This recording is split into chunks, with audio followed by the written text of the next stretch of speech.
Welcome to my garden. It's July and my broccoli is ready.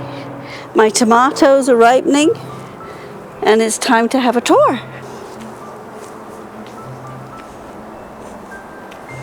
Here's my lettuce mixed with herbs.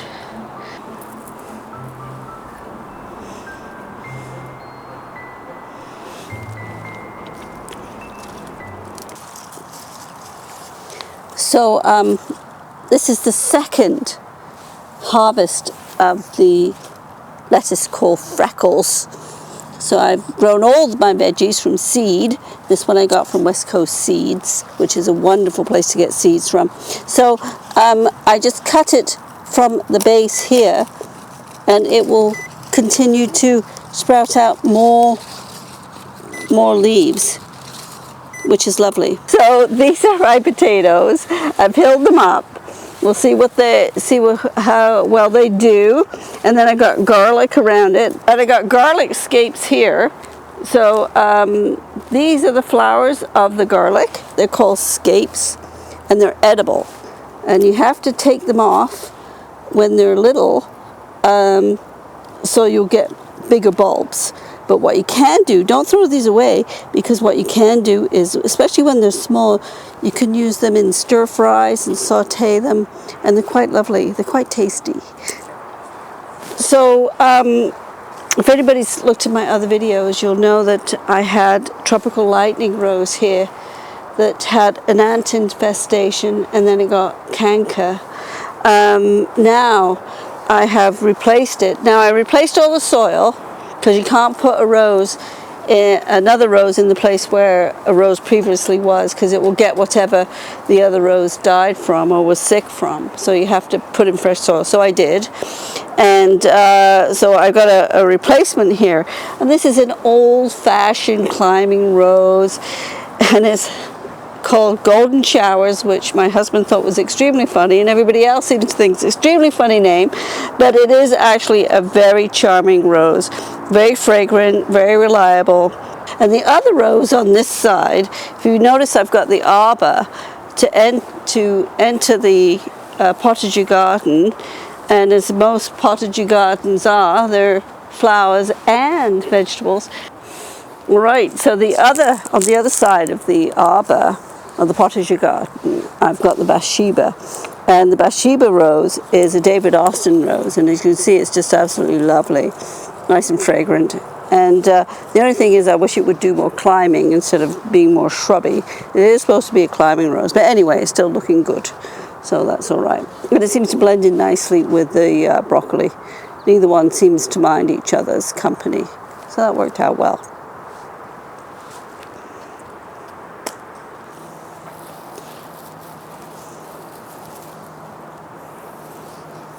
So these are leeks, from golden showers to leeks. Yes, I know, it's exciting in the garden.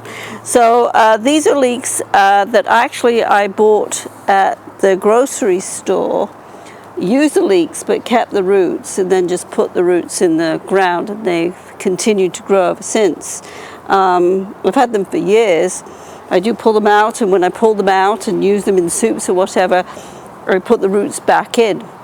One thing I would like to say is I know you're not really supposed to let them flower, but I have to say that the bees just go crazy for the flowers.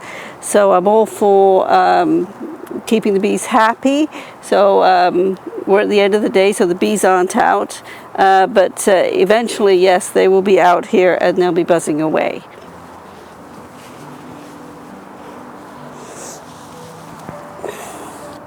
This is called a lollipop lily. It's an Asiatic lily. And this here is English lavender.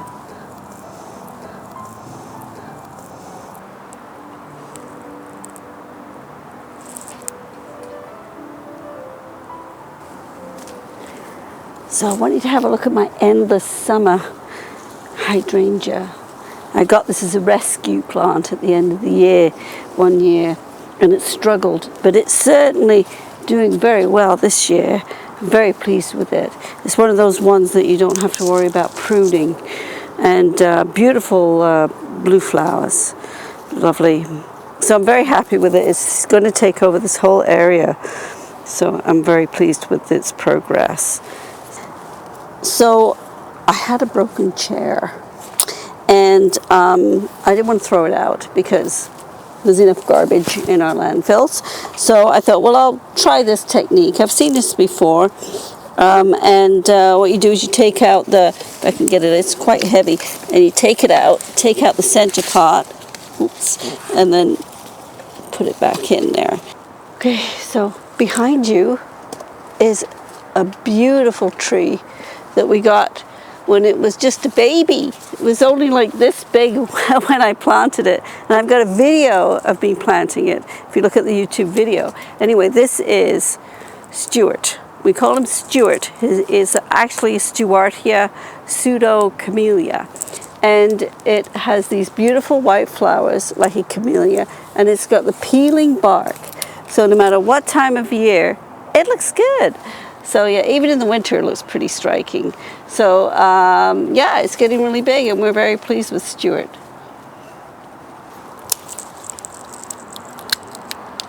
Ooh. I've got peas. So this is our pea harvest time. We've been loving these. They never get into the house. We're just eating them in situ. And so they're absolutely delicious, and we're really enjoying our peas. I do grow peas. They're so easy to grow. And also these other flowers that you see are radish flowers. And if you look, here's the seeds of the radish flowers. So I'm letting them go to seed because the bees and the butterflies just love the radish flowers. They're a simple flower. So I'm actually keeping these for the pollinators. And then these seeds I can grow on to make more radishes. So it's a win-win for the pollinators and for me.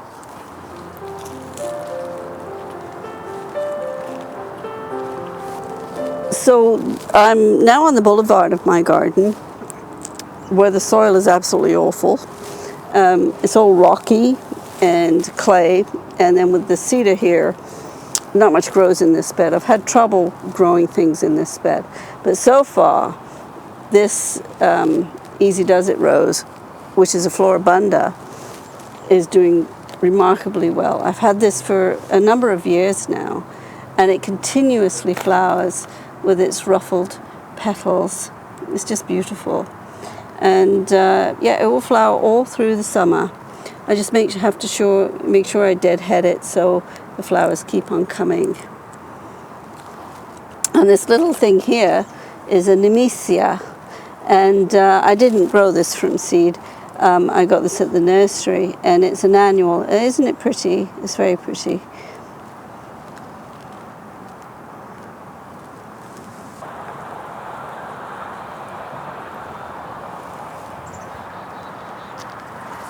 So here we are in the garden that faces west. So it gets very hot at the end of the day.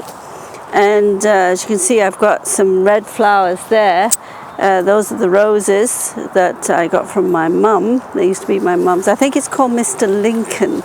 Mr. Lincoln. I'm very proud of Mr. Lincoln, because not only is it from my mum, which makes it even more special, but it's just gorgeous. It flowers and flowers throughout the summer, and it's always looking at top form.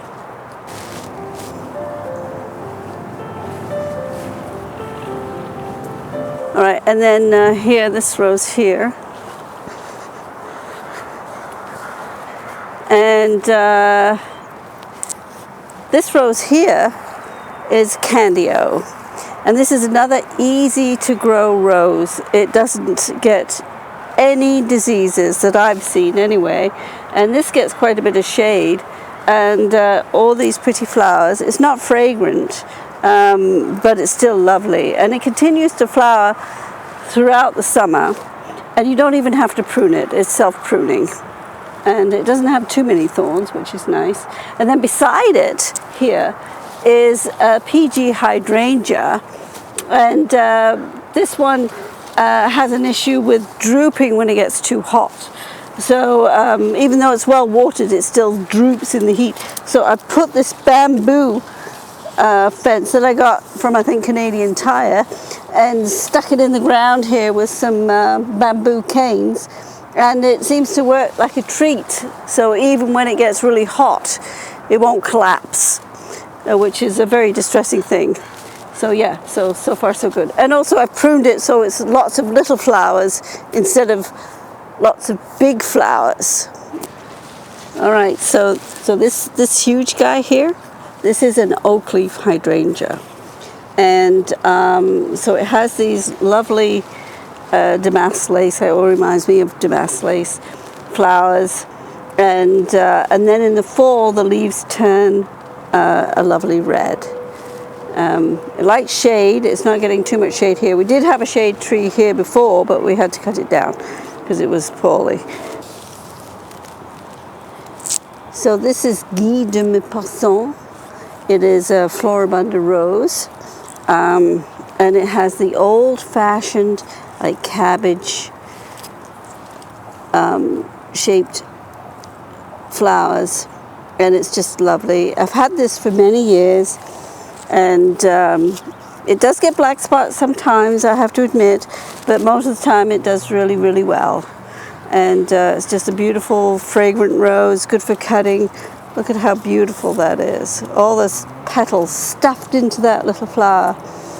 And then beside it is the regal lily. And the regal lily, it has a good name because it's very regal. And they like full sun. So it's going to be, they'll fill in and get more babies as time goes on. So I'd like to see So here are my blueberries. Now I rescued these blueberries from a home that was getting leveled. So the owner said, yeah, take whatever you like. So I did feed them the other day. They were a little chlorotic, but I did feed them the other day. So hopefully they'll pick up soon. And then also at the base of these, I've got strawberries. Because there's nothing like having lots of food in your garden. Let's see if I can find one. I've got one here, but it's seems to, oh, there you go. Yeah, all right, good show. So yeah, so the it's doing all right. I've also got a clematis growing up here, and so we'll see how that does. So it's a little bit of experiment. One has to experiment.